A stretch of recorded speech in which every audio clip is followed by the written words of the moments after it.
Tonight, after nearly 24 years on the air, HBO's iconic series Curb Your Enthusiasm will come to an end. For 12 hilarious Can You Believe What He Just Said seasons, Larry David has played a heightened version of himself with the unique ability to turn the small annoyances of everyday life into federal cases. This season, in an unexpected development that still surprises me even as I say it now, Larry asked me to play myself in an episode of Curb, giving me an inside look at the brilliance of that beloved show.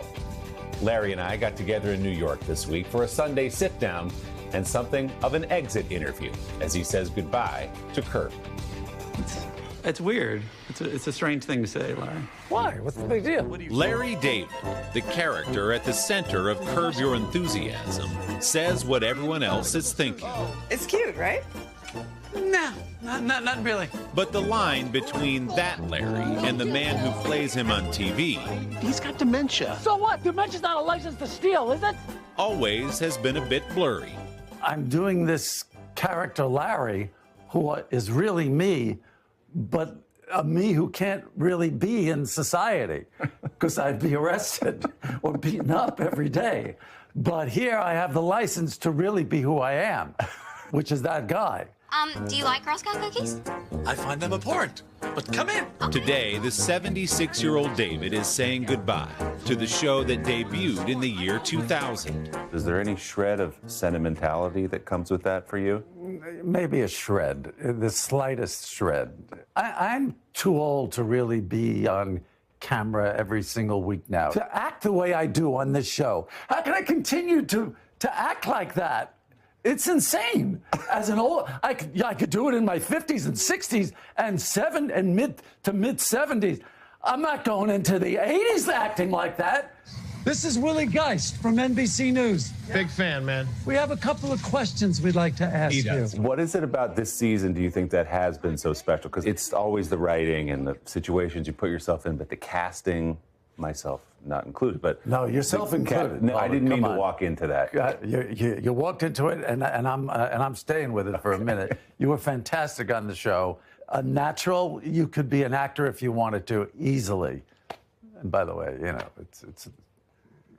it's not that hard. You sure about that, Larry? Yeah, I'm sure. And everyone since that has come out has asked me, it's not really, it's scripted, right? Yeah. I go, no. That's what makes it so much fun. The actors and the cast, they kill me. I couldn't imagine ever having more fun in my life than I did doing that show. I'm feeling pretty good. Pretty good.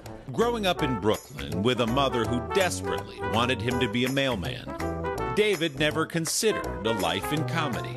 I didn't think I was capable of doing anything. The fact that this has happened to me is miraculous. I can't even believe it. So it's not that you didn't dream of being a comedian, it's that you didn't dream of being anything. Yeah, I didn't dream of being anything. Right. Yeah. After graduating from the University of Maryland with a degree in history, David joined the Army Reserves and picked up odd jobs before finding comedy in a very Larry David way. I want to establish where we are right now. This building, which is kind of where you got your start in comedy at the Improv. Yes, that's where I bombed hundreds, if not thousands of times. There's a slight PTSD factor here. Sure. I'm already hearing, get off the stage! Hey, you're funnier than this guy. Go to hell! You know, that's what I have to put up with. But you came first to see a show, and you looked up and you said, I think I could probably do that. You know, I'm watching the accent. I'm going, yeah. Hey, God. I was funny to this guy. You know? This is insane, okay?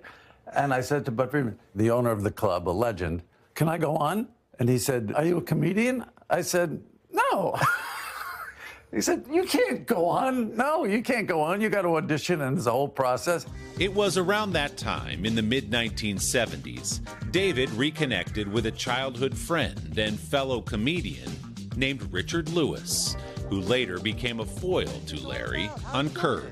I'm leaving you in my will. I'm tweaking it, and you're in it. No, don't do that. Lewis died in February at the age of 76. He was just the sweetest guy. It's so hard to believe that he's not here. Actually, I talk to him because I feel he's watching me, and I tell him to, hey, leave me alone, keep away, you got stuff to do. I loved him. It's a big loss. Does this neighborhood bear any resemblance to the way you remember it? All the stores have changed. Oh, wait a second, the Westway Diner. That's where Jerry and I went to talk about the show. Is it really? I swear to God, yeah. That's a historic landmark then. I don't think I'd go that far. When Larry and Jerry Seinfeld first huddled at that diner to create what would become one of the most successful shows in the history of television. Nothing for you. They were comedians on the New York stand-up scene who often got together to talk through material. Many of the characters and the absurd scenarios on Seinfeld were inspired by David's real life. I quit. Including his short, ill-fated stint as a writer for Saturday Night Live. I thought you quit. What quit? Who quit? David ran the show about nothing for 7 seasons and returned for the 1998 finale. Haven't we had this conversation before?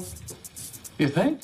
Well, it started with the two of us in a grocery store talking about breakfast cereals and what have you. And, we were kind of funny with each other. And we went, yeah, this is what the show should be, this kind of dialogue, which I never heard on television, the kind of discussions that we would have. When you look back on it now, can you believe how broadly popular a show about you and Jerry in the grocery store became across the country? Like I said earlier, anything that I do that's successful is a surprise, yes. So you're still surprised, even that Curb is such a hit? I'm still surprised, yes.